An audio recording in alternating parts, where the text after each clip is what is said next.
로마서 8장 28절에서 30절까지 함께 봉독하도록 하겠습니다.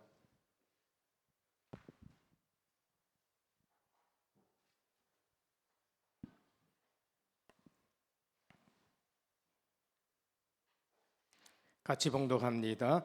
우리가 알거니와 하나님을 사랑하는 자, 곧 그의 뜻대로 부르심을 입은 자들에게는 모든 것이 합력하여 선을 이루느니라.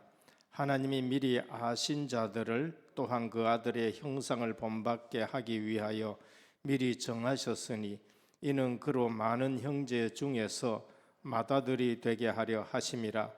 또 미리 정하신 그들을 또한 부르시고 부르신 그들을 또한 의롭다 하시고 의롭다 하신 그들을 또한 영화롭게 하셨느니라. 아멘. 30절 다시 한번 봉독합니다. 시작. 또 미리 정하신 그들을 또한 부르시고 부르신 그들을 또한 의롭다 하시고 의롭다 하신 그들을 또한 영화롭게 하셨느니라. 아멘.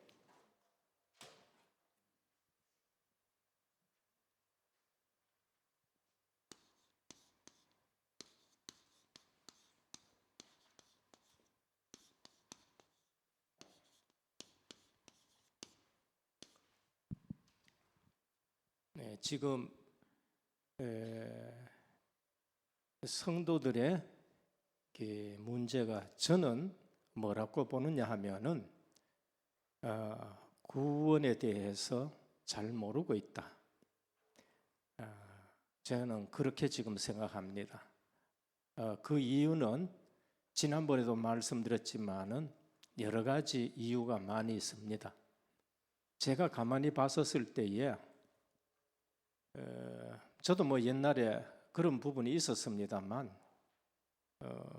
복음으로 그냥 답이 나고 나니까 실제적으로 성도들이 구원을 잘 모르고 있고 구원을 누리지도 못하고 구원에 뿌려 내려 있지도 못하고 바람 불면은 바람 부는 대로 흔들리고 흔들리니까 열매는 안 맺어지는 겁니다.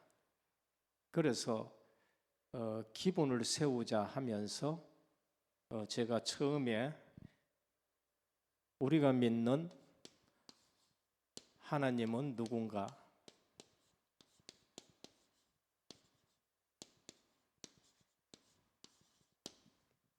일단 우리가 믿는 하나님이 누군가, 성삼위 하나님이라는 것을 말씀드렸습니다. 예수 믿는다 하는데 그 예수님이 하나님인 줄도 모르고 우리 하나님은 성부 하나님, 성자 하나님, 성령 하나님, 삼위일체인 줄도 모르고 그러다 보니까 또 뭐 다른 예수가 있다 그러니까 또 다른 예수, 또 다른 성령이 있다 그러니까 또 다른 성령, 뭐 지금 천지입니다.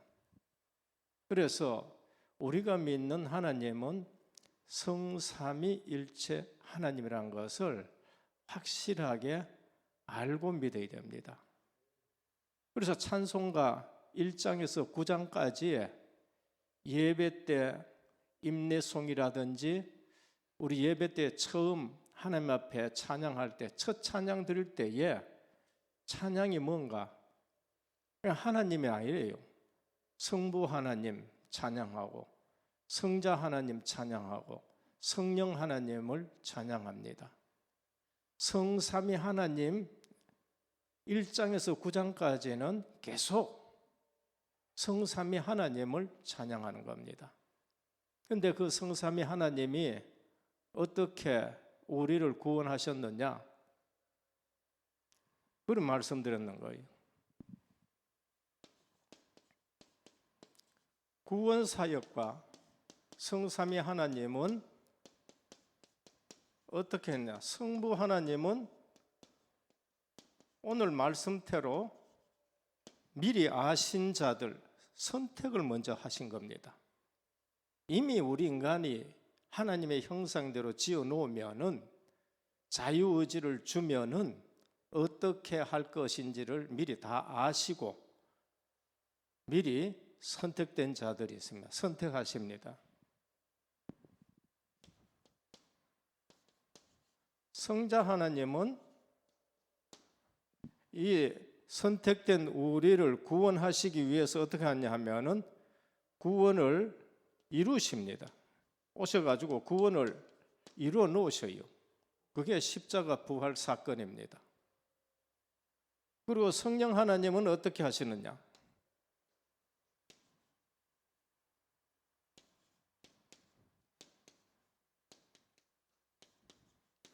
인을 쳐가지고 이 구원을 보증을 하십니다. 그래서 보혜사 성령이라고 해요. 보증을 쓰시고 은혜를 주시고 가르치신다. 이건 기막힌 해석이고 뭡니까? 번역인 것입니다. 성령 하나님 보혜사라는 것은 우리나라에만큼 이 번역이 잘 된 데 아마 없지 않을까 그래 생각을 합니다. 어디에 있느냐? 에베소 1장 4절이에요. 창세전에 그리스도 안에서 우리를 택하시고, 에베소 1장 7절입니다. 그리스도가 오셔서 그걸 이루시고, 1장 13절입니다. 인처 보증하셨다고 말씀해요. 그럼 취소될 수 있느냐? 도장 찍어놨는데 보증을 썼는데 어떻게 취소됩니까? 그리스도의 그 보혈로서 피로 값주고 우리를 사버렸고 보증을 써놨는데 취소될 수 있느냐? 없다는 거예요. 그러니까 구원 하나를 제대로 모르면은 역사 일어나는데 쏘가버리고 분위기에 쏘가버리고 사람 숫자에 쏘가버리고, 그러니까 교회가 흔들흔들거리고, 그러니까 뭐가 이단인지 뭐가 정통인지 성경에서는 뭘 말하는지를 지금 모르고, 그러니까 이 사람 말하면 이렇게 저 사람 말하면 저렇게 그렇게 되는 겁니다. 그래서 첫날은 성부 하나님, 우리가 믿는 성부 하나님은 어떤 하나님은 어떤 성삼위 하나님이라는 거예요. 그래서 이 하나님은 지금은 어떻게 하느냐? 지금 또 성부 하나님은 우리를 불꽃 같은 눈으로 지켜주십니다. 시편에 보면은 내가 바다 끝까지 가 있을지라도 거기서도 하나님이 나를 살피신다 그런 거. 그 정도가 되셔야 되는 거예요. 성자 그리스도는 어떠냐? 지금 또 은혜를 베푸십니다. 지금 또 은혜를 베푸시고, 성령 하나님은 어떻게 하느냐? 지금 또 우리 가운데 교통하고 계신다는 거예요. 우리가 기도하면은 자녀들이 있는데 역사하시고, 전도 현장에서는 성자 하나님은 항상 우리와 함께 하시고, 성령 하나님은 권능을 주시고, 성부 하나님은 보좌와 소통되면서 주의 사자들을 동원시키는 거고. 그러니까 성경에서 말하는 우리 하나님이 어떤 하나님인가를 볼 때에 여기에 물질적인 거 이게 있어요, 없어요? 물질적인 거 없어요. 보이는 게 있습니까? 보이는 거 없습니다. 왜냐하면은 우리의 원래 형상은 이것보다가 더 중요한 것이 뭔가 하면은 하나님의 형상이에요. 그럼 하나님의 형상을 회복시켜서 그 나라와 그 의를 이루기 위해서 하셨기 때문에 물질은 주님이 오셔서 말씀하셨습니다. 따라온다고 말했어요. 너희는 먹는 거, 입는 거, 마시는 거 걱정하지 마라. 그건 이방인들이 구하는 것이다. 이방인들. 너희는 먼저 그의 나라와 그의 의를 구하라. 왜냐하면 인간이 타락을 했기 때문에 그래요. 타락한 인간에게 물질이 있으면은 이 물질이 악하게 쓰인 겁니다. 타락한 인간에게 칼이 들려져 있으면은 그 칼은 난도질 하는데 강도질 하는데 쓰임 받아요. 그러니까 지금 물질이 문제가 아니고 우리가 구원받아야 될 문제고, 우리가 구원받고 나서 얼마나 하나님의 성품을 가지고 살아가느냐 그렇지 않느냐가 그게 가장 중요한 것이지, 그 이외의 것은 아버지가 전부 다 책임진다는 거예요. 할렐루야. 아멘 소리 왜 이래 적어요? 안 하시는 분들 있고. 물질 때문에. 그래서 물질 한번 드려볼까요? 그리스도 모르고 하나님 모르고 내가 하나님 자녀로서 구원받은 거 모르고 돈, 그다음에 성공, 그게 재앙이 됩니다. 안 그런 것 같지요? 분명히 재앙됩니다. 우리보다 훨씬 많이 배우고 똑똑하고 한 사람들이 그거 추구하다가 지금 어떻게 됐는가 그 보면은 눈에 번한데도 내가 하나님의 자녀로 뿌리 내리고 각인되고 체질 바꾸는 건 생각 안 하고, 하나님은 우리 자신을 원하는데 우리는 전부 다른 것에 매여 가지고 허덕허덕 하고 있으니까 불신자가 보고 예수 믿어야 될 이유가 없지. 지난해나 똑같고, 어떻게 보면은 내보다 더 뭐한데 내가 뭐 하려고 예수 믿는 일이 되는 거예요. 영적으로는 굿하고 점치러 가는 사람들보다 영적으로는 더 무지한데 뭐 하려고 예배당 가느냐 이래 되는 거예요. 그래서 기본을 좀 세워야 되겠다 싶어서 제가 중간중간에 아주 기본적인 거 말씀합니다. 그런데 이 기본적인 게 어렵다. 그럼 지금 하나님의 말씀을 전혀 모른다는 거예요. 그래서 주님이 뭐라 그러셨어요? 알아 쉽게 지금 주님이 2000년 전이지만은 쉽게 말씀하는데, 내가 땅의 것 가지고 말하는데도 너희가 지금 못 깨달았는데 하늘의 것 얘기하면 어떻게 깨닫겠느냐, 그 말씀하셨어요. 지금 계속 복음 하나님 나라를 뭘까 이거냐, 씨 뿌리는 것 갖고 얘기하고 그물과 고기 잡는 거 얘기하고 진주 가지고 얘기하고, 그런데도 지금 모른단 말이에요. 그래서 첫째 번에 성삼위 하나님에 대해서, 그 성경은 지금 가지고 우리가 하나님 믿는데 하나님이 누군가를 아는데 성삼위일체 하나님, 그분이 우리의 구원을 어떻게 해놨느냐, 이렇게 완벽하게 해놨던 거예요. 완벽하게. 그 다음에 두 번째 해야 될 것이, 성경은 전도 중심으로 쓰여졌다는 것을 말씀드려야 되는데, 그 다음에 세 번째는 성경은 제자 중심으로 쓰여졌다는 것을 말씀드리는데, 성경 보는 눈입니다. 그리스도 관점으로 성삼위 하나님. 두 번째는 전도 관점으로, 세 번째는 제자 관점으로 봐야 그게 성경이 제대로 보는 것이다 말씀드려야 되는데, 오늘 조금 급한 게 있어가지고 구원부터 조금 말씀드리고 다음에 이 세 가지 관점 다시 한번 말씀드려요. 첫 번째, 오늘 이 본문은 우리 로마서는 내가 구원에 대해서 말씀했다, 그죠? 하나님의 의대신 예수 그리스도를 믿음으로 구원받는 것을 집중적으로 말씀을 하고 있는 겁니다. 그런데 오늘 보면은 미리 정하신 그들 또한 부르시고 부르신 그들 또한 의롭다 하시고 의롭다 그들을 영화롭게 하셨느니라. 이게 구원의 서정, 구원받는 과정을 아주 요약해서 말씀했습니다. 첫 번째, 우리의 구원이 어떻게 이루어지느냐 조금 말씀드리겠습니다. 그러니까 구원부터 그리스도 알고 하나님을 제대로 알고 구원이 어떤 구원인지를 우리가 알고 나서 실제적으로 신앙생활에는 성도의 구원은 단번에 이루어지는 거 아닙니다. 목사님 지금 무슨 말씀합니까? 우리 만날 들은하고 틀리게 왜 얘기합니까? 틀린 게 아닙니다. 구원은 단번에 이루어지지 아니하고요,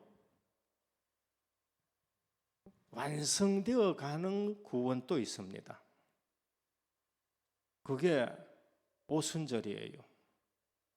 우리 늘 뭐 오순절 하고 유월절 하고 하는데, 구원은 우리가 죽을 때까지 이루어가는 겁니다. 그러면 우리 삶 속에서 어떻게 해야 되느냐라는 것을 좀 아셔야 됩니다. 그리고 구원은 인간의 회개로 즉각 얻어지는 것이 구원입니다. 앞에 한 말하고 이제 말하고 또 틀리지요. 그러나 궁극적인 실현에 있어 가지고는 그 과정이 하나하나 하나님이 이루어 가시는 겁니다. 이것은 하나님이 구원할 자를 주권적으로 선택하시고 하나님이 그거를 해 가시는데, 그게 오늘 본문이에요. 그러니까 내 구원받았다 하고 끝났습니다. 뭐가 끝났느냐? 신분이 끝났는 거예요. 신분이 끝났지 이루어야 될 삶은 아직 끝 안 났습니다. 그래서 구원이 뭔가를 아셔야 되는데, 제일 먼저가 뭔가 하면은, 우리의 구원에서 제일 시작이 뭔가 하면은 소명입니다. 콜링이라 그래요. 하나님이 우리를 부르십니다. 하나님 떠난 인간이 하나님 찾지를 못해요. 아담이 하나님 못 찾아요. 아무도 하나님 못 찾습니다. 하나님이 아담하고 찾아주니까 아담이 하나님을 만날 수 있지, 그 전에 몰라요. 그래서 제일 먼저는 하나님의 부르심으로부터 구원이 시작됩니다. 아브라함도 마찬가지입니다. 하나님이 아브라함하고 부르시면서 구원이 시작이 되는 겁니다. 모세도 마찬가지예요. 듣기는 들었지, 그건 안 돼요. 들은 것까지 안 된다니까. 근데 하나님이 모세야, 하나님이 사도 바울에게 네가 내와 나를 핍박하느냐, 부르심으로부터 구원이 시작이 되는 겁니다. 여기에서는 우리가 역사적으로, 경험적으로, 환경적으로, 사건적으로 우리에게 구원의 부르심이 올 수가 있습니다. 그런데 제일 중요한 것은, 콜링에서 제일 중요한 것은 그거 아니고 하나님의 말씀입니다. 하나님의 말씀으로 하나님이 나를 부르신다는 것을 알아야 됩니다. 하나님의 말씀에서도 어떤 게 있는가? 외적인 부르심이 있고 내적인 부르심이 있어요. 외적인 부르심은 우리가 예수 믿으십시오, 주 예수를 믿으라, 그리하면 구원을 받는다, 이 말씀 선언하는 것은 외적 소명입니다. 외적으로 하나님이 그들에게 부르심을 보는 것을 볼 수 있습니다. 그래서 내적 소명은 하나님이 성령으로 그 사람에게 실제적으로 효과적인 부르심인 겁니다. 예수 믿으라는 다 얘기합니다. 그건 외적 소명이에요. 그런데 내적 소명은 구원받을 자 마음속에 하나님이 성령으로 그 말씀을 깨닫게 하는 것입니다. 그래서 외적 소명은 전도를 받는 모든 사람에게 오는 게 외적 소명. 이건 구원받을 사람하고 받지 않을 사람하고 상관없이 그냥 예수 믿으라 하는 것은 외적 소명이에요. 내적 소명은 죄인을 그리스도인 생활로 인도하시는 하나님의 특별한 은혜가 말씀으로 임하게 됩니다. 그게 유효 소명이라고 해요. 효과 있는 소명인 겁니다. 그래서 많은 사람들은 실제적으로 듣지만은 못 깨달은 데가 많아요. 중요한 것은 이 소명 중에서 가장 중요한 하는 말씀입니다. 내가 병 나았다. 그러니까 예수 믿었다. 병은 낫고도 예수 안 믿을 사람 천지라니까요. 내가 뭔가 기도했더니만은 사업 성공했다. 5,000명 떡 먹은 거하고 똑같습니다. 먹고도 갚는 사람 많다니까요. 그런 것이 아니고 하나님의 말씀으로 내게 다가오는 부르심이 있는 겁니다. 그래서 하나님의 말씀을 가장 중요시 여겨야 돼요.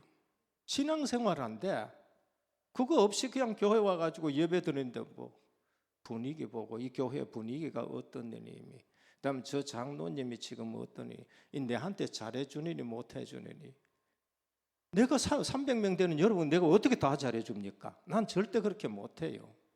아예 난 그거 포기했습니다. 해봐도 안 되더라니까. 잘해줬는데 어느 날 하나 삐뚤어지니까 뭐 저 우리 목사님 어떻다고 그러고 안 된다니까요 그거. 그러면 저는 하나님 앞에 그냥 말씀 붙들고 내가 서는 수밖에 뿐이에요. 그래서 신앙생활에서 구원에 있어서 하나님 부르시는데 하나님 말씀이 내게 들려지는 것으로 시작이 되는 겁니다. 두 번째는 하나님 부르시면은 어떤 일이 나느냐? 중생의 역사가 일어나는 거예요. 리제너레이션이라고 말합니다. 중생의 역사가 일어나요. 죄인 된 상태의 인간이 새로운 피조물로 변화를 뜻하는 겁니다. 이거는 내가 중생이 아니고 요한복음 3장에 보면은 성령께서 우리에게 역사하는 것입니다. 깨닫게 하는 거예요. 우리는 죄인인 줄도 모른다니까요. 아니 하나님 모르는데도 죄인인 줄을 몰라요. 그렇게 살아갑니다. 나무에 절하고 돌에 절하고, 근데 죄인 줄도 몰라요. 내 유익된 대로 살아가는데 그게 죄인 줄도 몰라요. 근데 하나님이 구원하기 위해서 우리를 부르시면은 우리에게 성령의 역사로 중생의 역사들이 일어납니다. 성경은 인간의 협력이 필요 없는 하나님의 절대적인 단독 사역이에요.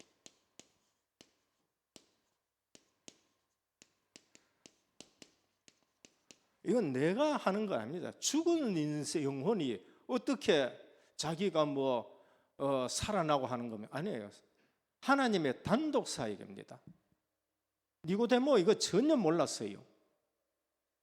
네가 거듭나야 되겠다 하니까 그 중생이거든요. 어떻게 어머니 뱃속에 들어갔다 나옵니까? 주님이 네가 이스라엘 선생으로서, 이스라엘 하나님 백성의 선생입니다. 네가 교회의 지도자로서 거듭나야 된다는 말도 못 알아듣느냐? 바람이 임의로 불매, 어디서 와서 어디로 가는지 알지 못하는 것처럼 거듭나는 자는 있다. 성령의 역사를 말한 겁니다.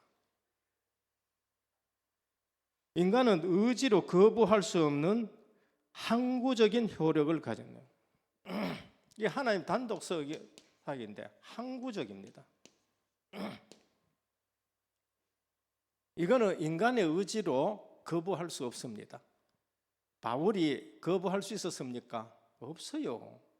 그냥 하나님이 빛으로 보이면서 하나님 말씀으로 사울아 사울아 네가 나를 왜 핍박하느냐 하니까 그냥 사울이 그냥 거꾸러지는 겁니다.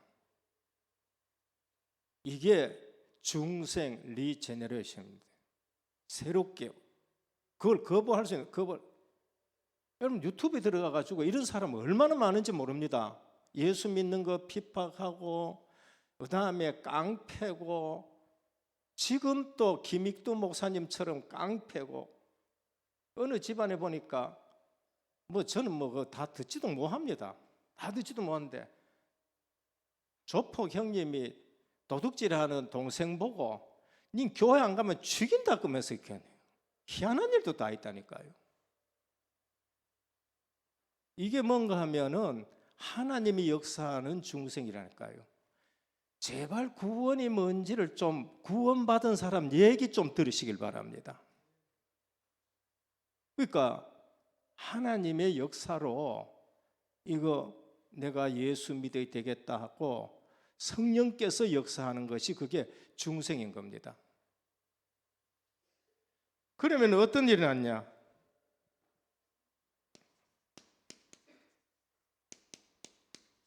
회심이 일어납니다. 컨버션이라고 회심이 일어납니다. 중생의 필연적 결과입니다. 이거는 반드시 있어야 되는 필연적인 결과입니다. 회개 없이, 회심 없이 구원받느냐? 못 받습니다. 그럼 회심이 죄를 사하느냐? 그건 아니에요. 우리는 죄를 깨닫는 것이고, 죄 사함은 예수 그리스도의 피로 사함 받는 거예요. 우리 회심으로 죄 사함 지는 건 아닙니다. 죄 사함은 예수 그리스도의 피로만 사하여지는 것이고, 그런데 회심은 이게 내가 죄인인 걸 알고 하나님이 계시는 것을 알고 방향을 전환한 겁니다. 아, 내가 이거 잘못 살았구나. 눈물을 흘리는 회심도 있을 것이고, 땅을 치는 회심도 있을 것이고, 눈물은 안 나도 이거 내가 큰일 났구나 생각하고 회심 오는 것도 있고, 이래 살다는 지옥 가겠다고 생각돼서 회심하는 사람도 있고, 그 성령의 중생의 역사로 반드시 오는 게 뭔가 하면은 자신의 죄를 돌이키는 회심인 겁니다. 죄에서 돌이키는데 이거는 소극적이라고 해요. 우리가 내 죄 사함 받는 거, 죄 잘못됐는 거 회개하는 거, 이거는 소극적인 겁니다. 그런데 이 소극적인 것도 제대로 알지 못해요. 적극적인 것은 뭐냐 하면은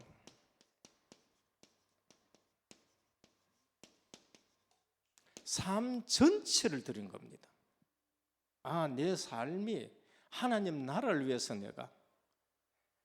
내 삶의 우선이 예배구나. 그러니까 삶 전체를 하나님 앞으로 향하고 드리는 것이, 이건 회심의 적극적인 상태고, 죄 안 지어야 되겠다, 회개하고 내가 죄를 안 지어야 되겠다, 이건 소극적인 거예요. 그리고 인간의 죄악된 생활을 헌신의 생활로 삶을 전환하고 여기에 성령의 역사가 함께하는 거예요.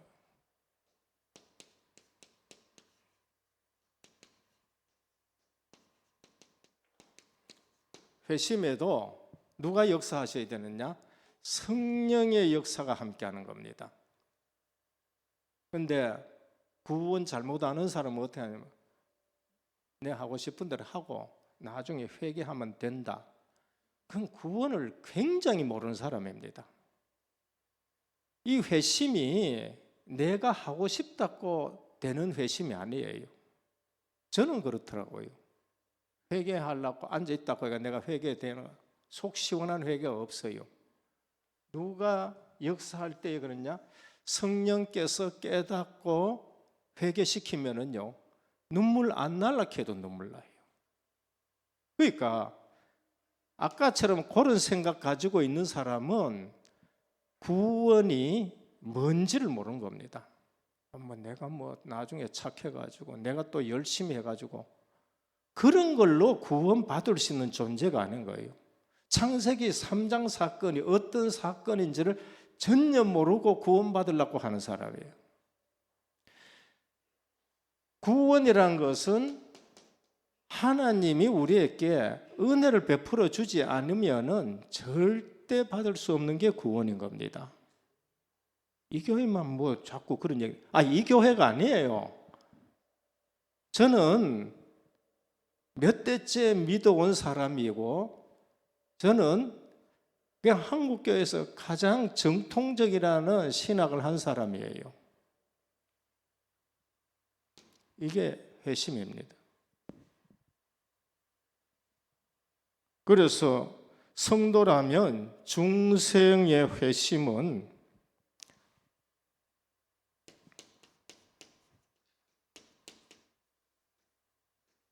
단회적이만 머물면 안 됩니다. 이때 회심은 창세기 3장 15절 원죄, 자범죄, 조상죄 모든 것이 다 끝내지는 사함받는 회심입니다. 그리스도를 통해서 예수 그리스도를 믿고 원죄부터 모든 죄가 사해지는 그러한 회심이에요. 어쩌면은 창세기 3장부터 내가 태어났는 1952년 5월 7일부터 주님이 부르시는 그날까지의 모든 죄가 이 속에서 사함받는 회심, 끝나는 것입니다. 그러나 성도라면 단회적이 아니고 성도 후의 죄사함을 위한 반복적인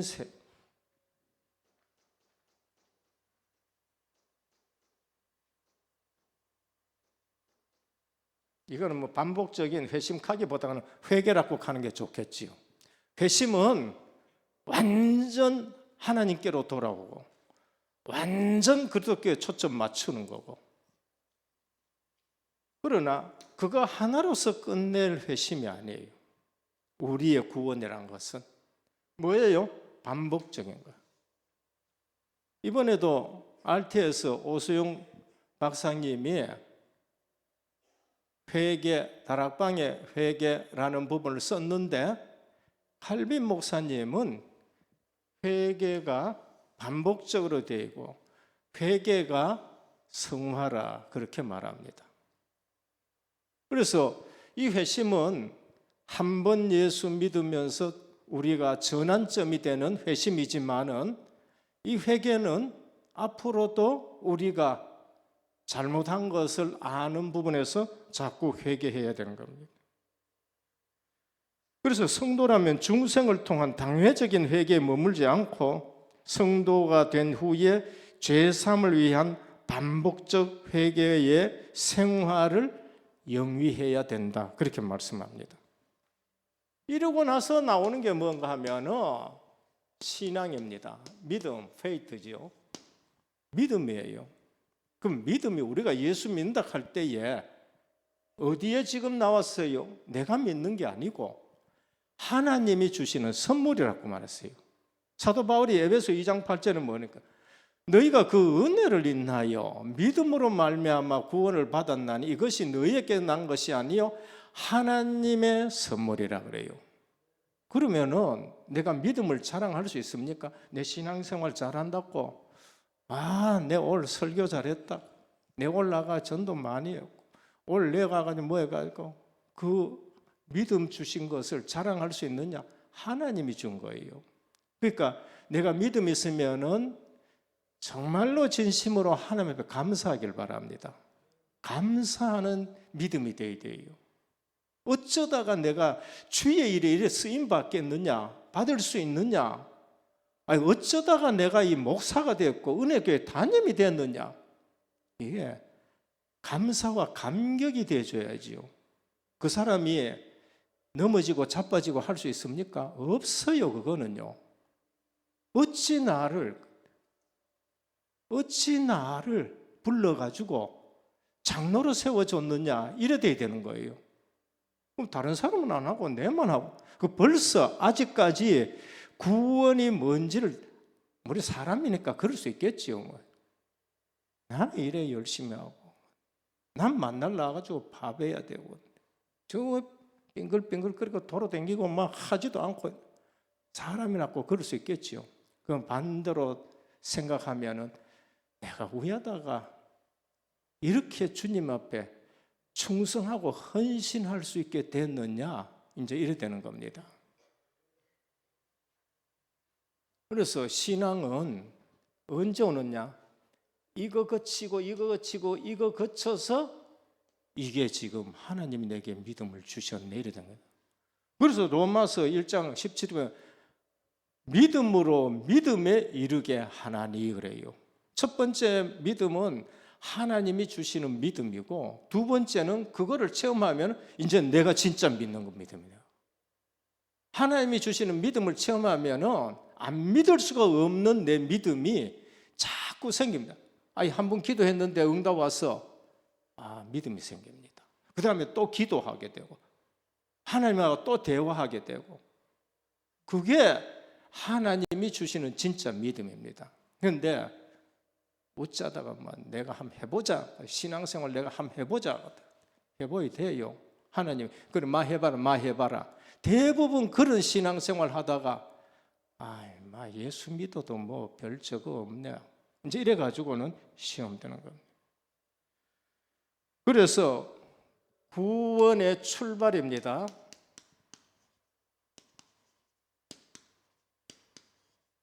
구원의 출발은 믿음이 아니고 은혜로부터 시작됩니다.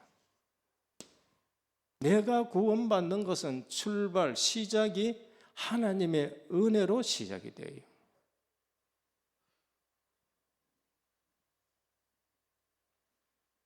그리고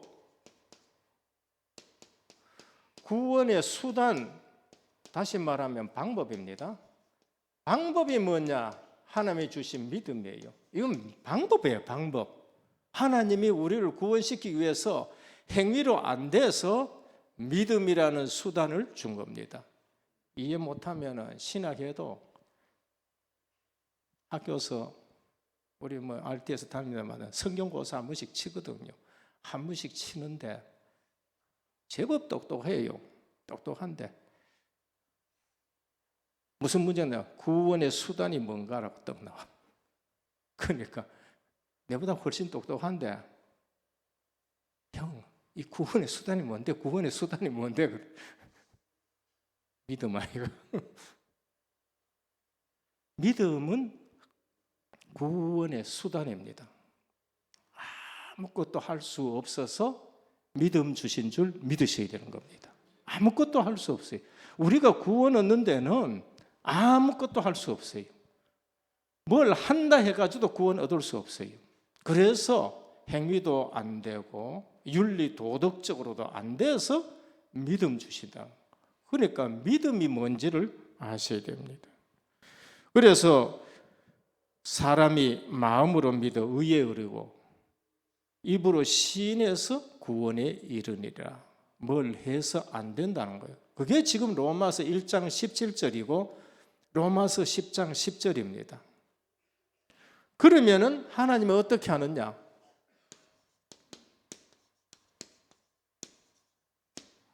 하나님이 justification이라고 의롭다고 선언합니다. 이건 재판 용어예요. 재판장이 죄 없다 땅땅땅 하는 것처럼 칭의.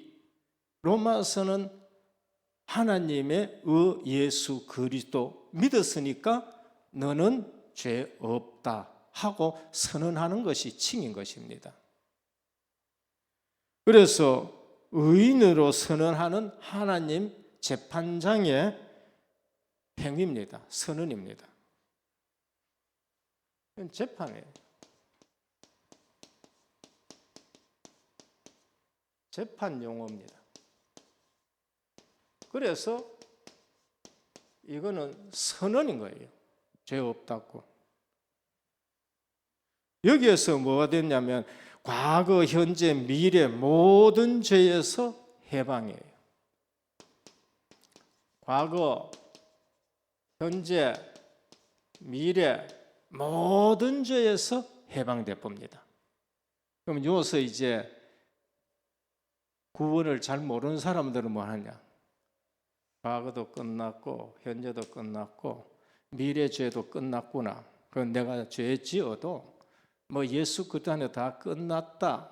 아까도 얘기했지만은 이런 생각을 드는 사람, 이런 생각 가지고 딴짓하는 사람은 하나님이 말씀한 구원을 잘 모르는 거예요.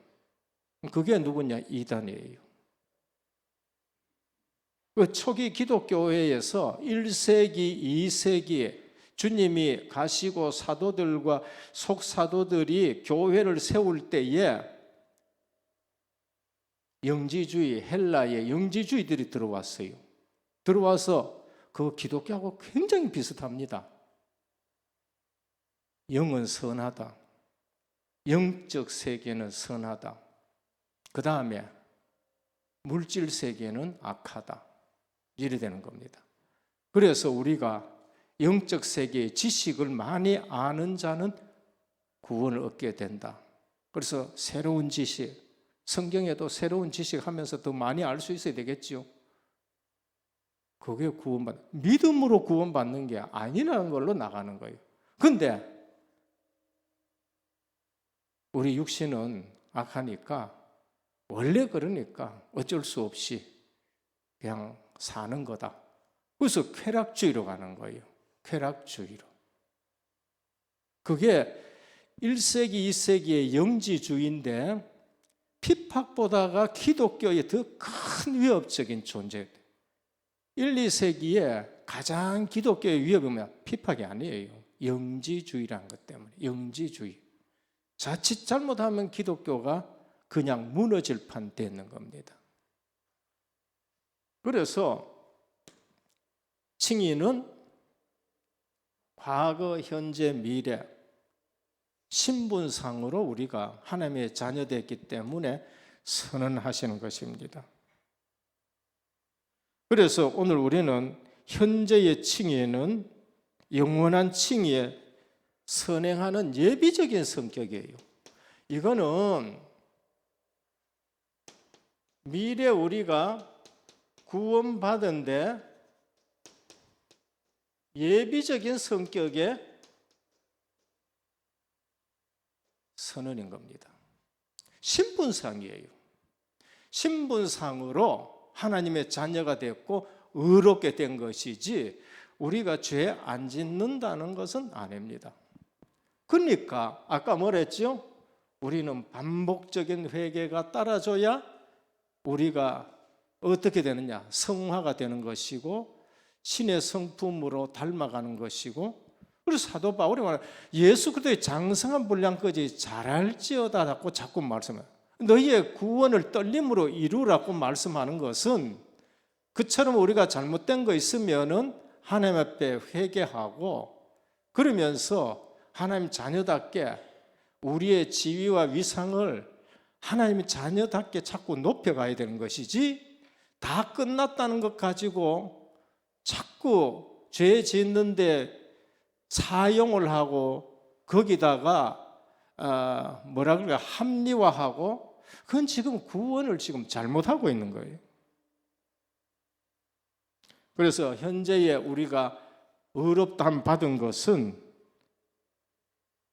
선행적인 선언이다, 그렇게 보시면 됩니다. 그래서 인간의 의지와 관계없이 수동적인 면이, 이건 내 의지하고 상관없이 능동태, 수동태 배웠지요. 수동적인 거예요, 하나님이. 그래서 뭐라고 했냐면은 로마서 8장 30절에 또 미리 정하신 그들을 부르시고 부르신 그들을 의롭다 하시고 의롭다 하신 그들을 영화롭게 한다. 하나님이 이렇게 자꾸 만들어 가십니다. 하나님은 이렇게 만들어 가시는, 칭이 되는 하나님의 자녀로 만들어 가는데 우리가 거기에 반항하고 등을 돌리고 그 다음에 나는 그렇게 안 살려고 한다. 그거 보통 괴로운 거 아니에요. 그게 보통 괴로운 게 아닙니다. 아니, 구원 안 받았으면 안 괴롭습니다. 구원 안 받았으면 안 괴로운데, 내가 구원 받았는데 하나님은 나를 예수 그리스도의 형상으로 만들어가고 예수 그리스도의 닮아가도록 하고 하나님의 성품을 가지도록 하고 하는데, 내가 그렇게 안 살라 그래봐요. 구원 받았는데 하나님이 이렇게 하는데 그거 반항하고 거기에 안 끌려가려고, 그러니까 소, 코 이렇게 했는 것처럼 하나님이 끌고 가니까 이게 막 보통 괴로운 게 아닙니다. 그렇게 끌려가지 않기를 축원합니다. 아유, 은혜가 안 되나? 그치까요? 정말로 인도받기를 축원합니다. 얼마나 좋은지 몰라요. 말씀대로 인도받아가 봐요. 얼마나 좋은지 모르네. 희한하게 하나님이 하나하나 준비해 놓은 걸 볼 수 있습니다. 그 다음에 6번째 먼저 양자입니다. 너 의로우니까 안 의로운데 죄 있는데 왜 하나님이 왜 자기 아들을 삼습니까? 인자는 죄 없다고 선언을 했거든요. 그러고 나서 양자 됩니다. 우리 늘 듣던 거 뭐 있어요? 나 하나님 자녀다고 맨날 얘기하잖아요. 지금 어디까지 왔죠? 여기까지 왔어요. 지금 우리가 하나님의 자녀다 하는 것은 이거를 전부 거쳐서 지금 여기까지 온 겁니다. 어댑션이라고.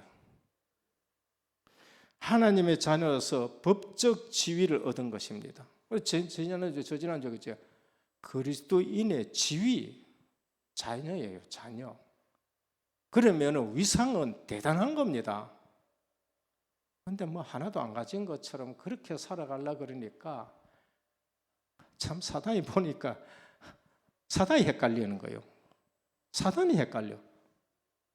그 나중 보이기는 이 모르거든. 그냥 막 들고 패는 거예요. 그냥 처음에는 자녀인 줄 알았는데 자녀인 걸 몰라. 그러니까 패고 하나님 앞에 맞고 사단한테 맞고 그냥 양 볼테이가 그냥 뭐 불나게 되는 거예요. 이거. 예수 믿는다는 것은 제대로 믿으셔야 됩니다. 양자니까 뭘 받아요? 하나님 나라의 유업을 받는 겁니다. 하나님 나라 기업을 받는 거예요. 그 영원한 기업 이제 나오는 겁니다. 원래에 뭐라 그랬죠? 영원한 기업이래요. 오늘 우리는 영원한 기업을 받는 사람입니다. 이건 없어지지 않은 거예요. 육신적으로 생각하고 지금 앉아있는 사람은 이 말씀이 하나도 재미없습니다. 하나도 재미없어요. 왜? 그냥 뭐 지금 돈이 앞에 왔다 갔다 하고 뭐 지위가 앞에 갔다. 성경에는 주님이 그거 말씀하시려고 온 거 아닙니다. 그러니까 신앙생활에 안 맞는 겁니다. 하나님 나라를 유업으로 하나님 기업을 하나님 나라가 우리의 것이는 거예요. 그래서 우리는 율법과 제사슬에서 벗어나서 자유와 평안을 누리는 겁니다.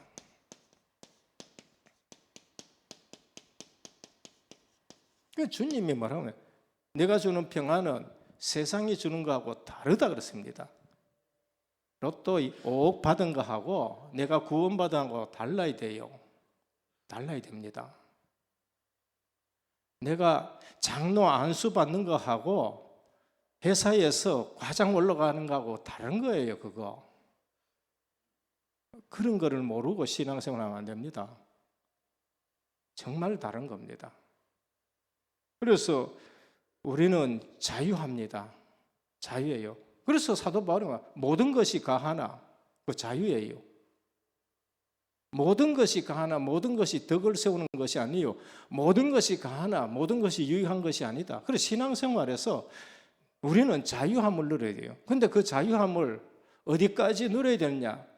상대방이나 다른 사람이 상처받거나 그 사람이 약해서 믿음 떨어지지 않을 정도로 자유를 누리세요.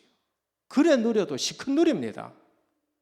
그래 누려도 시큰 누리는데 그냥 상처 주고 뭐 우리는 자유를 그 평안을 누려야 됩니다. 불신자가 보고 저 사람 돈 많다 예수 믿어가 돈 많다 그거 아니고 저분은 돈이 없는데도 굉장히 평안하구나 이걸 보여줘야 돼요. 그리고 저분은 돈을 많이 벌였는데도 교만하신 것이 하나도 없네 이렇게 되셔야 됩니다. 그러니까 예수 믿는다는 것이 뭔지를 우리가 알고 믿어야 돼요. 그리고 영적인 특권과 그 다음에 부활의 영생이 보장되어 있는 겁니다. 영적인 특권이 있습니다. 내가 너희에게 뱀과 정갈을 밟으며 원수의 모든 능력을 제할 권능을 주었다는 거예요. 영적 특권입니다. 하나님의 자녀가 되는 권세를 주셨다는 거예요. 영적 특권입니다. 잘 모르면은 점집에 한 가봐요. 내게 있는 영적 특권이 뭔가 한 가보라니까. 저도 전도훈련 받다가 내가 그걸 알았습니다. 영적 특권인 거예요. 그러니까 전도 포럼 하는 거 제발 한번 조금 들어보시길 바랍니다. 내게 어떤 특권이 있는가. 그리고 부활은 뭡니까? 영생이에요. 부활. 모레가 부활주일입니다. 세상에 이것만큼 기쁜 게 어디 있어요? 부활. 사망 권세 깨져버리고 영생의 축복을 누리는 것이 우리 성도인 겁니다. 그게 양자예요. 로마서 8장 15절에 너희는 다시 무서워하는 종의 영을 받지 않고 양자의 영을 받았다 그랬어요. 양자의 영을 받았습니다. 그 다음에 7번째가 성화입니다. 이 부분은 좀 시간이 있으면 많이 좀 말씀을 드려야 되겠습니다만은 성령의 역사로 변화되는 삶입니다. 이거는 물론 나도 해야 되겠지요. 그 나도 하는 것은 성령의 역사를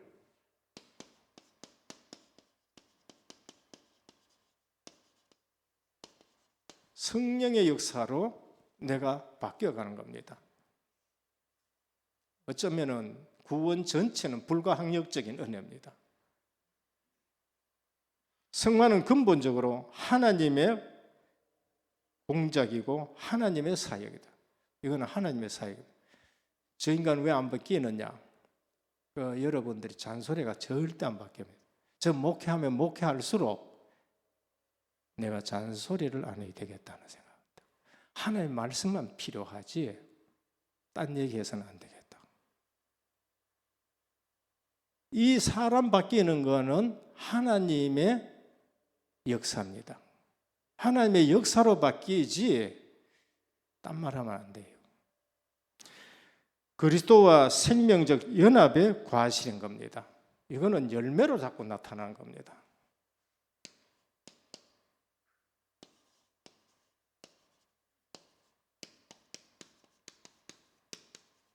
이거는 열매예요. 구원받은 자에게 삶 속에 나타나는 열매가 자꾸 성화로 나타나야 돼요. 이게 뭐야? 생명적 연합입니다. 갈라디아 2장 20절 내가 죽어버리고 성령의 과실 갈라디아 5장 22절 사랑과 희락과 화평과 오래 참음과 자비와 양성과 충성과 온유와 절제니라. 이게 성령의 성화의 열매가 나타나게 되는데 하나님이 그렇게 우리에게 해주시는 것입니다. 죄의 영향에서 벗어난 삶이 바로 성화인 것입니다.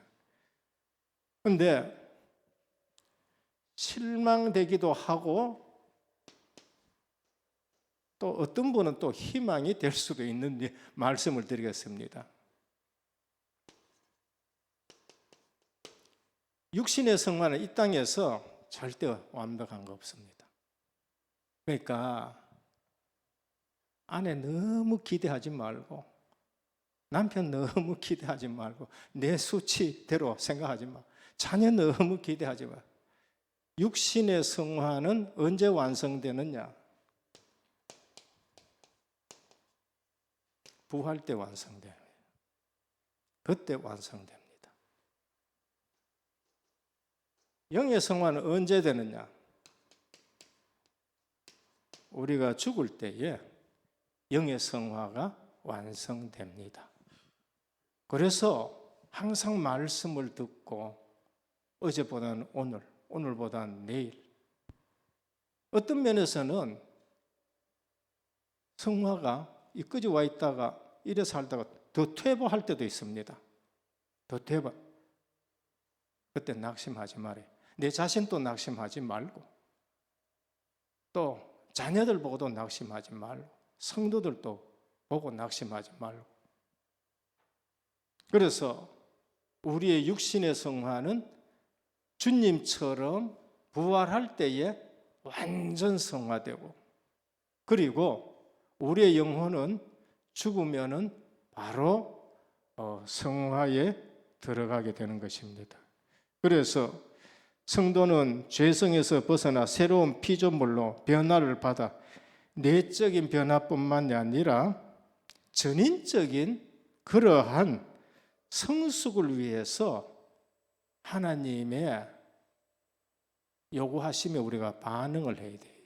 하나님이 원하시는 자리로 자꾸 인도받아 가야 되는 겁니다. 그 다음에 8번째가 견인입니다.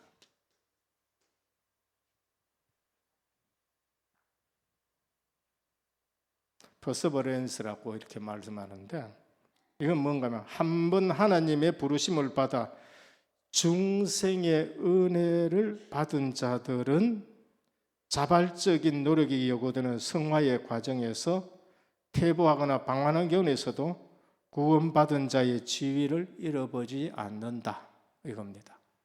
끝까지 믿음으로 하나님이 승리하게 하신다는 겁니다. 이 반대 교리도 있습니다.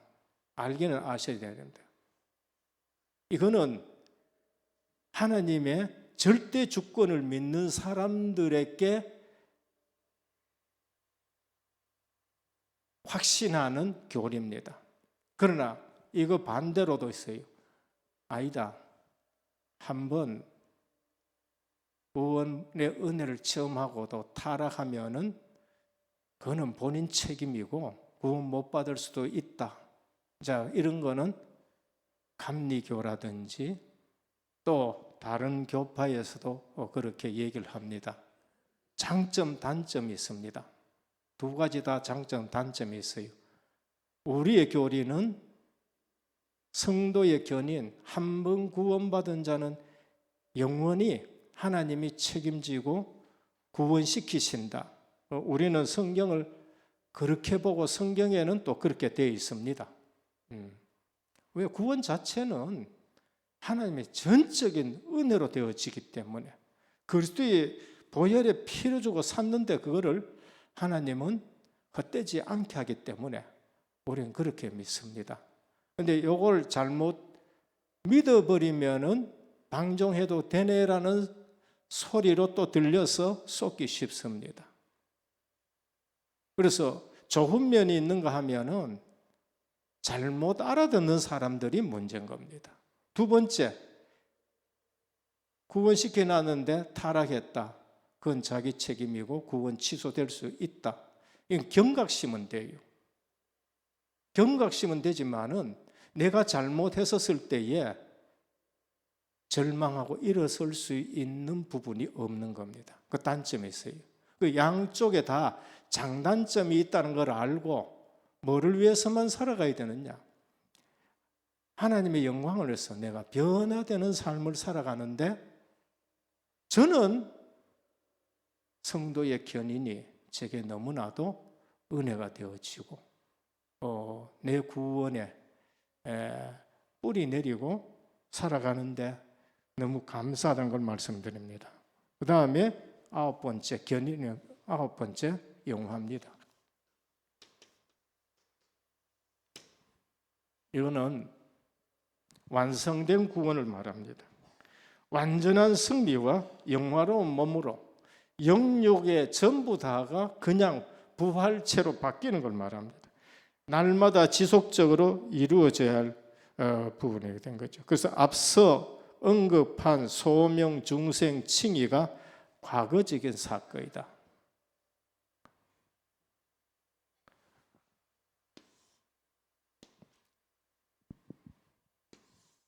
여기까지는 이미 과거 받은 줄로 믿으시길 바랍니다. 여기까지는 이미 예수 그리스도를 믿으면 이건 딱 끝난 거예요. 이건 뭐예요? 양자 이거죠. 성화.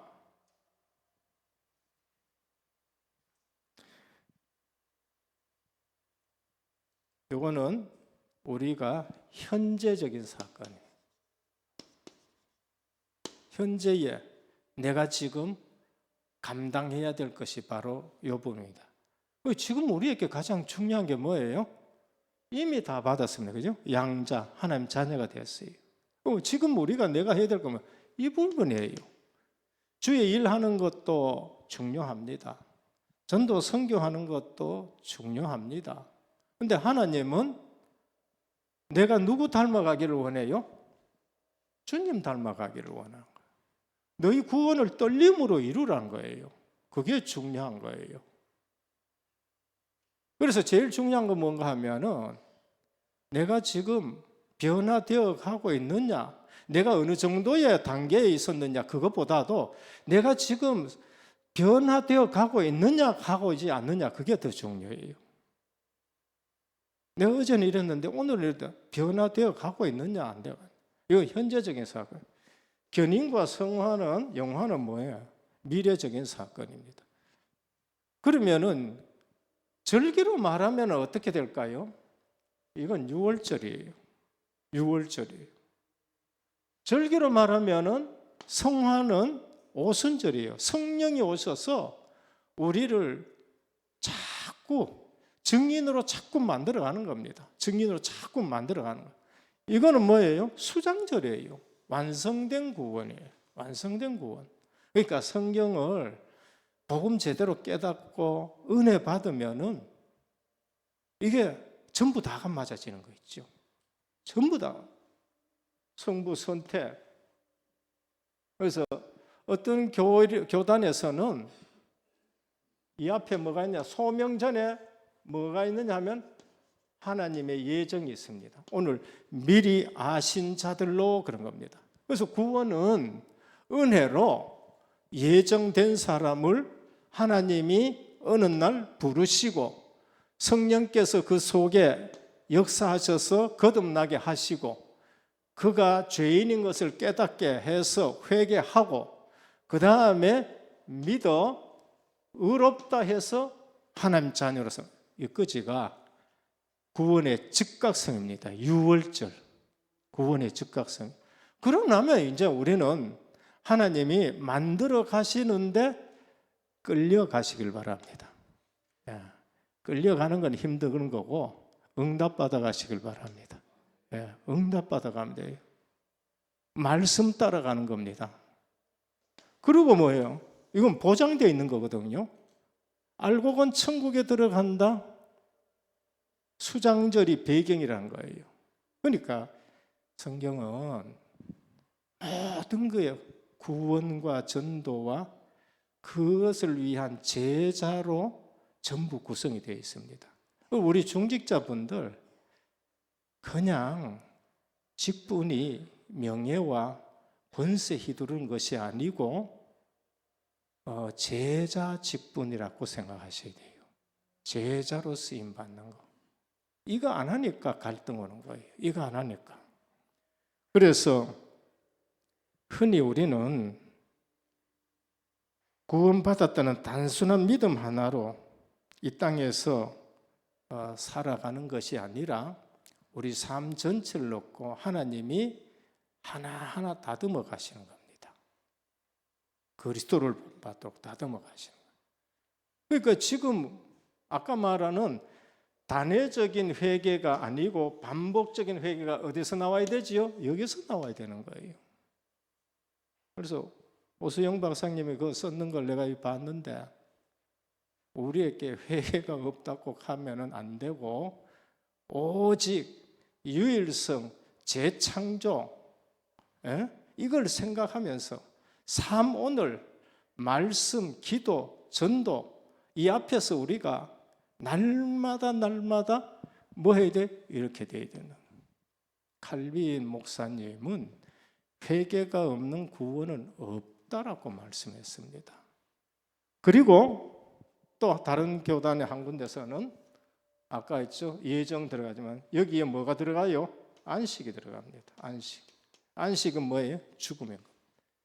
죽음을 통해 가지고 영원한 영화 속으로 들어가는데 하나님 완성된 하나님 나라. 어떤 데서는 구원의 서정을 11개로도 꼽을 수 있습니다. 틀린 거 아닙니다. 그러니까 이 교단 맞고 저 교단 맞고가 아니고 이 교단에 속했다가 내가 구원 얻고 저 교단에 속했다가 구원 못 얻고 그런 소리 하면 안 되고 제대로 성경에 근거한 믿음을 가지고 오직의 신앙 갖기를 축원합니다. 딴 거 없어요. 오직 그리스도라 이거예요. 그리고 하나님의 나라. 그 위에서 어떻게 되냐? 성령께서 역사가지고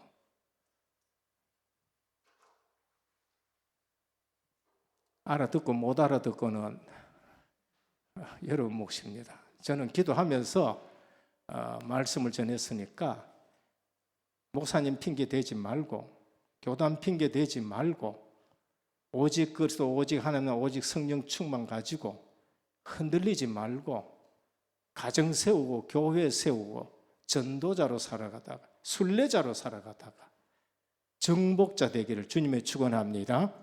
주님 감사합니다. 오늘 또 우리는 그리스도인의 지위와 위상에 대해서 그러면서 구원이 뭔지를 다시 한번 묵상합니다.